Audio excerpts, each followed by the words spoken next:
Hey guys, here we go into keys to victory for Vasyl Lomachenko to beat Guillermo Rigondeaux.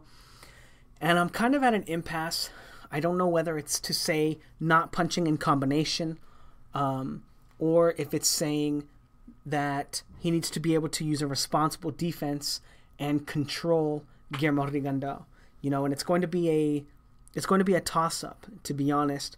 And it's going to depend on how Guillermo Rigondeaux actually fights. Now, we did the film study, and for those of you that are new to the keys to victory, I'm not just pulling the shit out of my ass. You know, I've watched this fight with Gary Russell, and I watched the fight with Dickens versus Rigondeaux, and I've spent a lot of time analyzing and trying to figure out what I think is going to be successful for each fighter based on the patterns in which they fight, the ways that they look for their offense,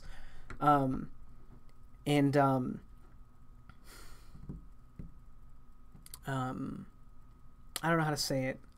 Well, these are the ideas that I've come up with, and the interesting part about it is that we don't know what Guillermo Rigondeaux is going to show up.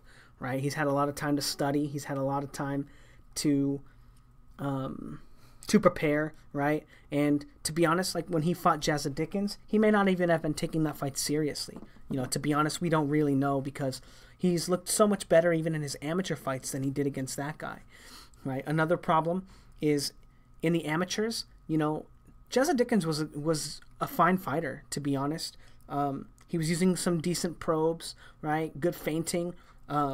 He was able to land some body shots, you know, some jabs. He landed a left hand to the body, right? But he didn't understand like the full thing of all of his probes. And to be honest, Guillermo Rigondeaux has fought probably much better fighters in the amateurs than Jazza Dickens. But also, he didn't have that, how do you say it? He didn't have the pull on him to become a draw, right? When you're fighting in the amateurs, it doesn't matter whether people want to watch you or not. If you win the fight, they have to give you a gold medal, right? It doesn't matter, you know, it doesn't matter how many people watch the gold medal performance, you're going to win a gold medal.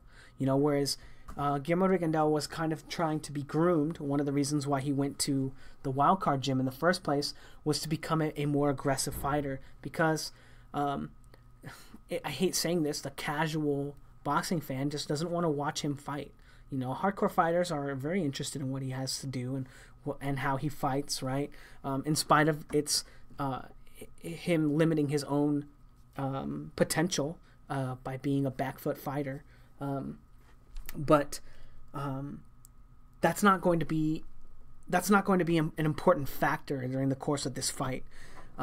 This is one of those fights where, as Mayweather would say, you know, hit and not get hit, you know, or, you know, you do what it takes to win, right? Miguel Cotto, right? When he punched Zab Judah in the balls like 5 times. I actually picked Judah to beat Miguel Cotto in that fight, and he fucking wrecked him with a couple left hands. I love that fight. You know, I felt bad for Judah. He's probably, man, he's one of my favorite fighters of all time. Like, no matter how many bums they put against him, you know, in his more recent fights, I will always watch Zab Judah. He's just he probably is my favorite fighter of all time. I don't know. I probably say that about a lot of people in my videos. I fucking love Zab Judah though. That fool, he's dope. But anyway, you know, do what it takes, right? So we're going to get to see a very interesting Guillermo Rigondeaux because of the fact that he's not going to be looking to be an action fighter. He's not going to be I don't think he's going to be pressing the action. He's not going to be trying to become a breakout superstar, right? Winning this fight is enough, no matter how boring or crappy or awful the performance is. Securing a win over a fighter like Vasyl Lomachenko is much more important than being an exciting fighter. So, with that said, the keys to victory for Vasyl Lomachenko, as I anticipate Rigondeaux being much more defensive and much more counterpunch oriented, like he was in the amateurs, is controlling Guillermo Rigondeaux. You know, one of my commenters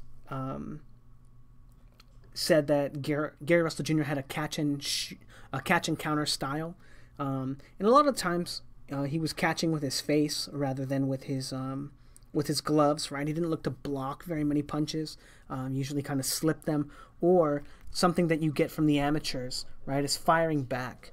You learn to never let a punch go unanswered. If they score and then you score right after, you kind of stole that point away from them. I do think that might maybe something that Guillermo Rigondeaux might try to incorporate as well, so as not to fall behind on the cards. But let's get into it. So, Lomachenko comes in, right, lands his body shot, but he's not controlling Gary Russell Jr. As you notice right here, when he bodies up with him, his glove is on his head, right, and then he goes to throw this shot. And as you can see, his lands first, right, but he doesn't move his head after. He doesn't slip. He doesn't control. He doesn't close the space, right, to push Gary Russell Jr. off balance. He doesn't, like I said, he doesn't roll or slip or do anything. And he just gets caught with a big right hook right there, right, nullifying the body shot that he just landed, right. Now they're even in that regards, right. This is an example of good, responsible defense after slipping this shot, bringing his glove up and blocking the next shot, right, as he moves off the line. Again, other instances of him not using control after he throws his punches, right? He throws this hook, boom, and instead of controlling Gary Russell or smothering him after the shot, right, as you see Gary Russell Jr. looks to control him, right, but instead of smothering him and closing the distance with his right arm and preventing him from landing that shot, the shot kind of comes through anyway. It looks like it hits him in the shoulder. It doesn't look like it lands anyway, but that's not the point, right? You can't say that he was defensively responsible just because Gary Russell Jr. didn't land the punch. Him landing the punch is irrelevant. The punch was there to be landed. And maybe a fighter like Rigondeaux could have landed that shot, right? And we all have seen the effects of Rigondeaux landing a straight left hand on your chin, right? He broke. Another commenter, one of my good commenters, was telling me that he's broken 5 people's jaws in the course of his career. It's very short. The short amount of fights that he has had, Rigondeaux has broken 5 people's jaws. Now, I don't think that the size is going to play too much of a factor in terms of power. Rigondeaux has amazing technique, and he's always able to get all of his weight into his shots. The only way that it's going to play a factor is in Lomachenko's ability to kind of push him around, right, in order to control him, right? And we'll see some control and some stuff like that, what I mean by that. But again, right here, and this is why I have a hard time saying if he should be punching in combination or not, because whoops, well, let's just start it over. So he gives him the feint, right, shoots the jab to control him, or to close the space, controls him, holds his head up, lands a great body shot, and then on the second shot, he misses, and he doesn't roll. He turns away from it, right, taking some of the power away from the shot. But instead of immediately controlling him after missing the hook, right, smothering him and controlling him, getting his forearm onto Gary Russell Jr., or rolling the counter shot, he kind of just gets kind of whacked in the back of the head, And that's not Gary Russell Jr.'s fault that he's hitting him in the back of the head. Lomachenko's wisely turning away from the shot, but because of where Gary Russell Jr. is aiming it, I think he's aiming it as if Lomachenko might pull back, right? But Lomachenko does get hit by this shot because he's not controlling him. At the end of the combination, boom, he does use some responsible defense in pivoting and turning and moving off the line.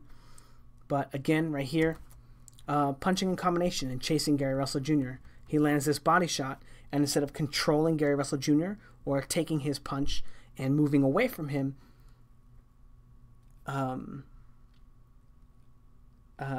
so instead of taking the punch and being okay with that exchange, he continues pressing on and gets hit with a big right hook again because he's not controlling him, and he's looking to punch in combination rather than just taking the responsible offense that he's already laid out. Again, right here, a great shot, right? Probes, gets him thinking that he's going to throw a left hand up high, slams the left hand into his body, but he doesn't control Gary Russell Jr. after. He doesn't put his forearm on him with his left hand that he just punched with. He doesn't turn off to an angle. He doesn't slip, duck, roll. He doesn't pivot off. And he doesn't control him with his left or his right hand either, right? Shooting an extra jab at Gary Russell Jr.'s face while taking a step back, and again gets clocked with the right hand. Again, coming in off the jab, trying to close the distance, right? But he doesn't control him with the lead hand. He doesn't smother him quickly enough and gets caught with a not exactly a pull counter, right? But a slip of the jab and then a left hand over the top, and gets hit with another punch. Again, another situation, the same thing, comes in, lands the body shot, doesn't turn off of an angle, doesn't control him with either hand, and gets hit with another right hook. Now, this is a situation right here where they both shoot punches, right? And they come up on the line, and then they both use responsible defense. You know, this is something that that Mayweather uses a lot. You'll watch him, and he makes it very obvious.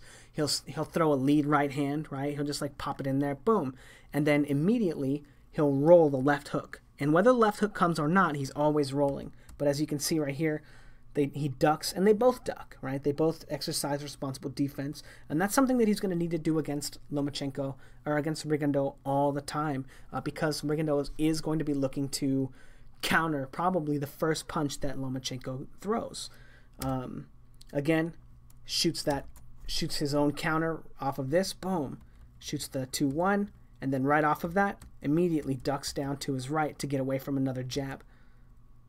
Another way he can do that is when he does throw a combination, boom, boom, when Gary Russell Jr. is out of position. He was trying to body up with him. Lomachenko created a little bit of space, landed 2 body shots. When he throws that left hook, notice how he takes a little step back, right? So he swings his weight and takes a step back at the same time, getting out of range of Gary Russell Jr. That's another way that he can use responsible defense, by turning off and taking a step back while he's punching. I mean, while you're not, it doesn't matter.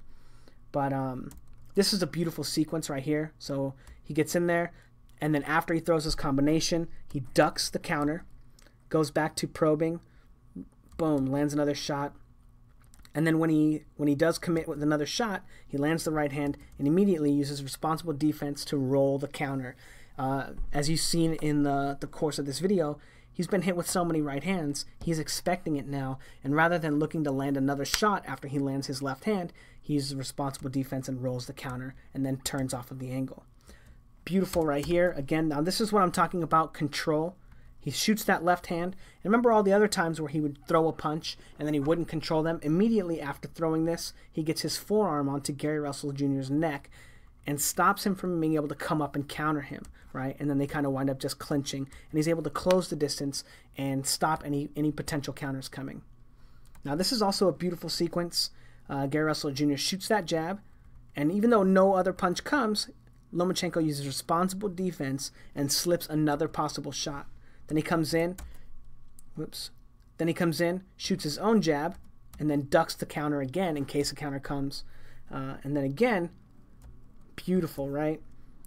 Slips the counter, controls Gary Russell Jr.'s head, shoots his own punch, and rather than look for another counter or another punch, he immediately goes to control and smother Gary Russell Jr., getting his forearms onto him and crushing the distance, right? Closing the distance and stopping Gary Russell Jr. from being able to throw any counter punches. My video kind of froze right there. And then again, beautiful, right? Finds an opportunity to come in off of his jab, and rather than stand there and wait and allow Gary Russell Jr. to counter him again, he immediately closes the distance, right? Smothers Gary Russell Jr., and then after smothering him, throws a right hook or a left hook. And then after he throws the left hook,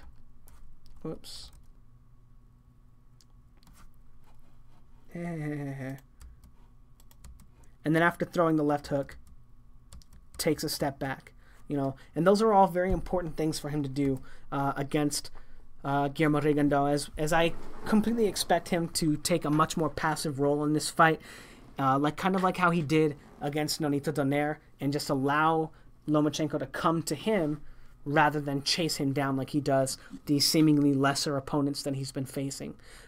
Now, for those of you that are still interested in listening to some of the film study stuff and the the talk that I have, I want to kind of talk a little bit about grading a fighter, and why that stuff is important, and how I grade fighters. You know, I have a lot of times, and maybe I should just make this another video. You know, people don't, you know, a lot of people don't understand it, but no, this is a great place to put it, to be honest. And I'm fucking lazy, man. I really don't give a shit.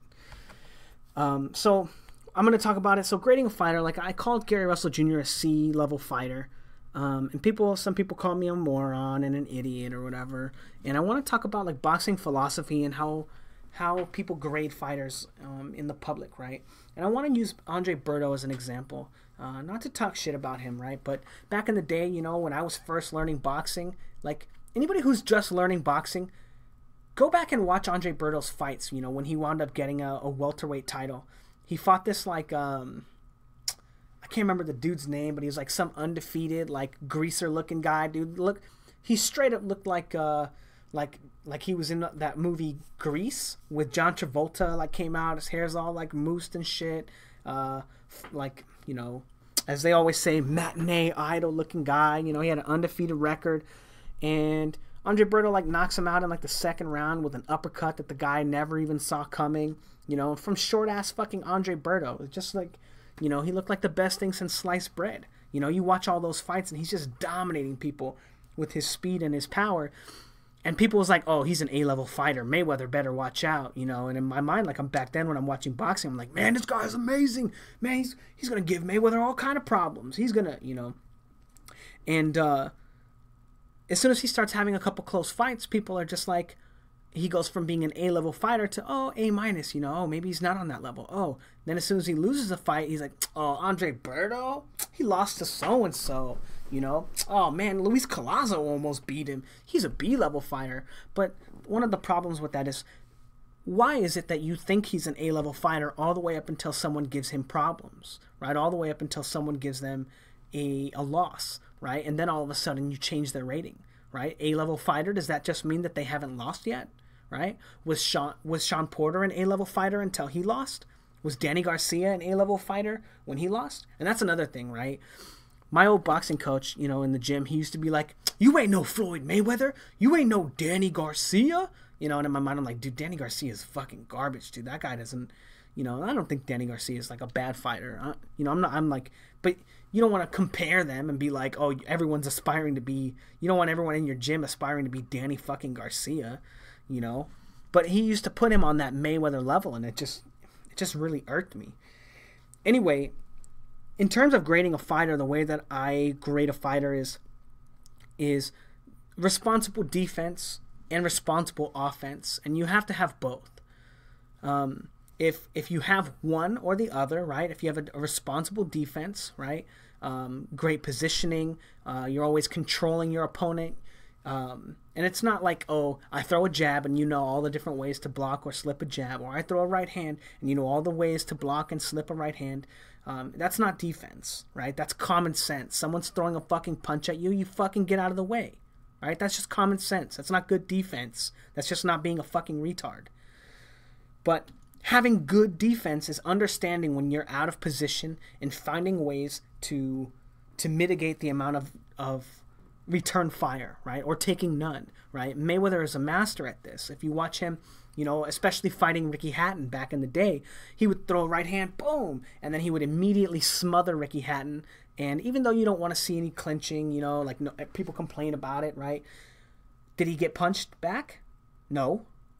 So he did a great job. That's all that matters. To be honest, that's all that fucking matters. Doesn't matter if you want to see clinching or not. He won the fight.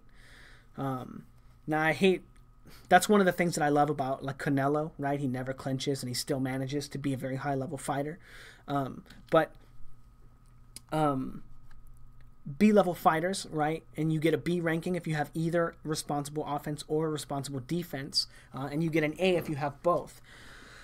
Responsible offense is, and there's some of it in this video. Responsible offense is the probing, you know, coming in and having a responsible offense right here. This is a great example of it. Responsible offense, probing, gets Gary Russell Jr. to get out of position. He has his lead hand out. He's blocking a punch high.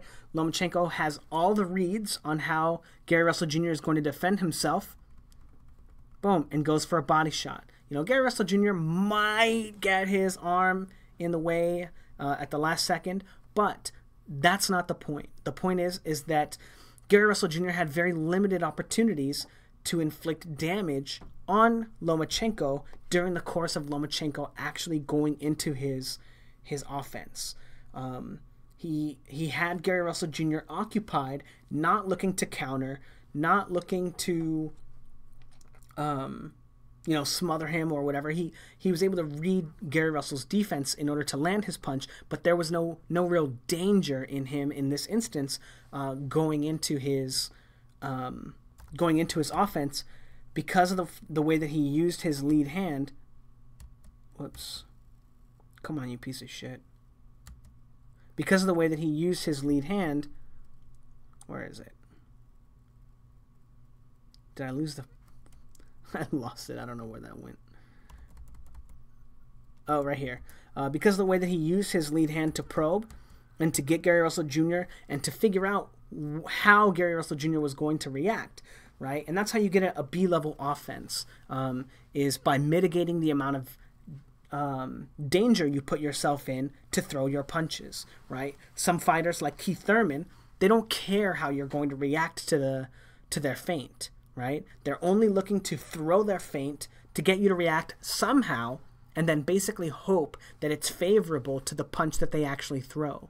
You know, so Keith Thurman will often flash his lead hand or throw it like a hook and then step in and throw a right hand, an overhand right or a straight right or whatever. But it doesn't matter how you react. So if you notice, like later on in the fight with Danny Garcia was picking up on the fact that the lead hand was not a real punch and he wasn't really doing anything and only looking to counter Keith Thurman's right hand, completely ignoring the left hand. And that means that Keith Thurman was not doing a good job of setting up his punch because it was all too predictable. And that was putting him in a lot of danger. And that's why when you watch that fight, you're just like, the first time, you're just like, oh, dang, anything could happen. Oh, man, anything could happen. Oh, that counter was so close. Oh, that was because Keith Thurman didn't probe. He didn't bait Danny Garcia into countering so that he could counter Danny Garcia's counter and then take that counter away, right? And then add layers onto his offense. But he was just hoping, basically, that Danny Garcia wouldn't pick the right counter or find the right timing, or and it's a very dangerous style of offense. And now in terms of defense, now this is a great example here, right? So in terms of defense, right, Lomachenko, he's picked up right here that he thinks that jab is going to land, right? But notice that he doesn't control him, right? So no points for defense, right? He's out of position, and he didn't know that Gary Russell Jr. was going to catch him with that slip, not exactly pull counter, but slip, and then left hand following the lead hand back, catch him with the left hand. But even though Gary Russell Jr. did a good job of landing that shot, notice he doesn't defend himself after the punch, right? Boom, his hand is up, and he almost takes a left hook. Or a right hook, right? Sure, he gets his arm in there, right? And like a lot of times you might say, oh, that's decent defense sometimes, right? But after landing that shot, Gary Russell Jr. doesn't look to smother Lomachenko. He doesn't look to control him after landing it, getting his forearm onto Lomachenko's collarbone or shoulder or on his neck, right? He just moves back, and he might have been able to take like a big counter, right? If Lomachenko had thrown a left hook instead, right? If you look at the positioning on Gary Russell Jr.'s hands, right? He's not defending himself against a left hook. He has no idea what counter might come, right? Or a straight left. He has no idea what might come, but he's not defending himself in a very responsible way in this regard, right? And it's really important that you use both of these skills to mitigate the amount of danger that you're in when you're punching, when people are punching at you, when you're setting up your offense, or when you're defending yourself. Now everything else is like boxing experience, right? Like, oh, someone throws a right hand at you. you know. Oh, you can sit on the punch mitts like for 5 hours, right, and just have someone throw a right hand at you, and you can practice all the ways that you block right hands, and that's not responsible defense. That's just drills, right? And you can drill controlling your opponent with your forearms or whatever, but the application of that is much different than just sitting in front of somebody. Oh, he threw a jab at me. I practiced slipping the jab and throwing a left hook 1,000 times, right? And fighters that are only good at those kinds of, those very like surface level boxing, those fighters get C-level skills. They're very good fighters, but they're not like, but because of the way that they put themselves in danger when they throw punches, like when I first started my boxing channel, I got a lot of requests for Chocolatito. You know, that guy was he was hot shit, especially since he was on the undercard of the first fight that I ever broke down, Golovkin and Jacobs. And people were like all over him, and I started doing some film study, and to be honest, oh god, you guys are gonna hate me, I didn't think that Chocolatito did enough to win the fight. You know, the first fight with Sarung Savai. I didn't score the fight, but most of the rounds at the end, it looked like Chocolatito was trying to steal them at the end of the rounds, but he wasn't being super successful. And he also didn't show a lot of those skills. You know, once he got inside, once he was already inside, he fought phenomenally. You know, he looked great when he was on the inside of fighters already, even when I tried to study his fight against Quadras, because people wanted film study on that guy. But he just never looked like that great of a fighter to me, so I kind of just abandoned the idea because my channel was kind of too new for people to take me seriously saying that Chocolatito is not that great of a fighter. In fact, I didn't even want to put out my prediction video that I made saying that I thought that Rung Sivai was going to knock him out. That's just what I thought was going to happen. And to be honest, I was still surprised as fuck when it happened, but that's exactly what I thought was going to happen. I didn't think that Chocolatito was going to have any chance to win that fight. And not because of size, you know, just because it didn't look like he knows how to safely set his offense up, you know, how to get on the inside in a safe manner. You know, good fighter, very good fighter, but just not a responsible offense. No probing, no feinting, right? He doesn't know how to get you out of position in order so he can take a positional advantage and start fighting on the inside. Maybe I should have just made this a whole separate video. Yeah, probably. Oh well. Anyway, and then, you know, a defensive level, right, is when you do actually use your responsible defense, right? Slip, slip, even though there's no punch. Slip, there's no punch, right?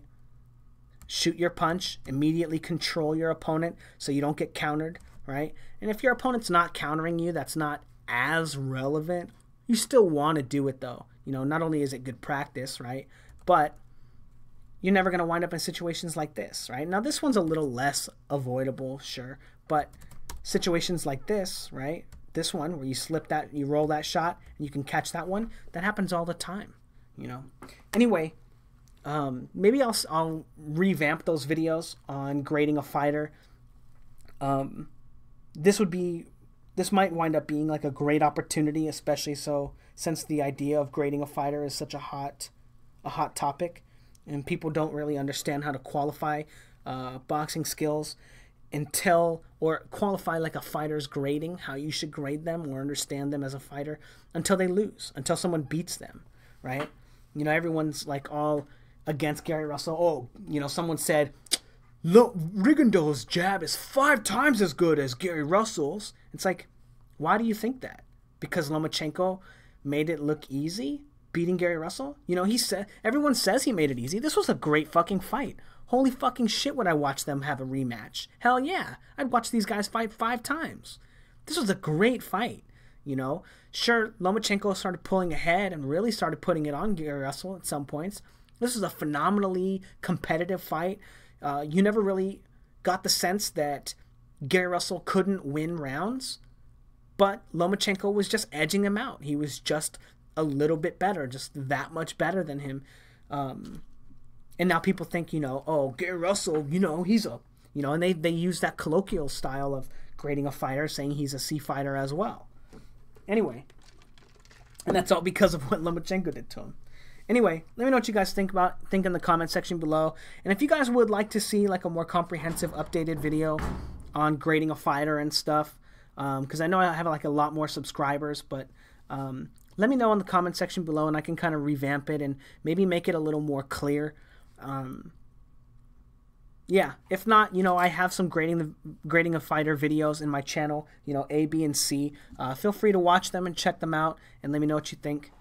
Thanks.